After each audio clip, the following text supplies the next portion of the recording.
Dan antum ketika baca surat Nuh ini antum akan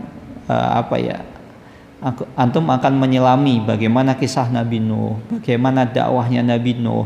Beliau berdakwah pagi, siang, sore, malam, kaumnya itu tutup telinga semua. Sehingga sangat layak surat Nuh ini menjadi acuan untuk setiap dai. Jadi kalau misalnya nanti antum setelah lulus dari RTQ Al-Fatah kemudian antum berdakwah, ada orang yang mengganggu dakwah antum, tidak menerima dakwah antum buka tafsir surat Nuh, bagaimana perjuangan Nabi Nuh alaihissalam. Beliau nabi, bukan seperti kita. Nabi Nuh itu sudah pasti benar, tidak mungkin salah. Kalau salah langsung ditegur. Itu beliau berdakwah selama 1000 tahun. Yang mengikuti Nabi Nuh itu hanya sekitar berapa? 80 orang. Sebutkan 80 orang, artinya setiap 12 tahun itu yang pengikutnya cuma satu, punya satu murid.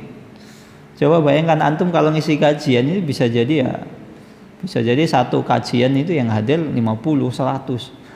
Sekali kajian Nabi Nuh 1000 tahun 80 orang saja.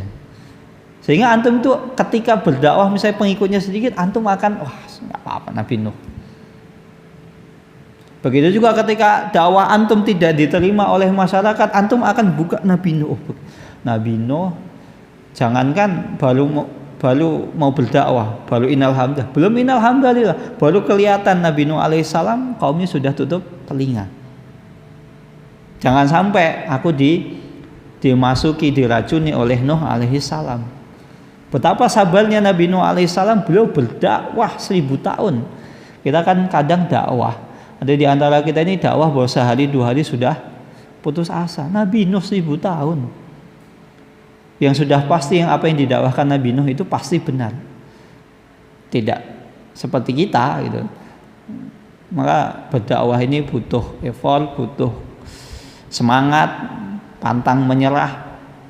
Maka ketika antum menyerah untuk berdakwah, baca tafsir surat Nuh, itu yang pertama. Yang kedua, kalau masyarakat itu tidak menerima dakwah antum, tidak apa-apa, biarin. Yang rugi itu bukan antum, mereka. Jika yang antum sampaikan adalah sebuah kebenaran. Kemudian yang ketiga, ketika antum itu capek dalam berdakwah, antum ingat di luar sana banyak orang-orang semangat mendakwahkan kesesatan. Mereka nggak putus asa. Ya apalagi kalau apa yang antum dakwahkan dan antum yakini adalah sebuah kebenaran. Orang berdakwah untuk mengajak kesesatan, murtad, mengajarkan kesyirikan, mengajarkan sihir, promo, zina, prostitusi, semangat. Kenapa antum loyo gitu loh? Orang ngajak untuk minum khamr semangat.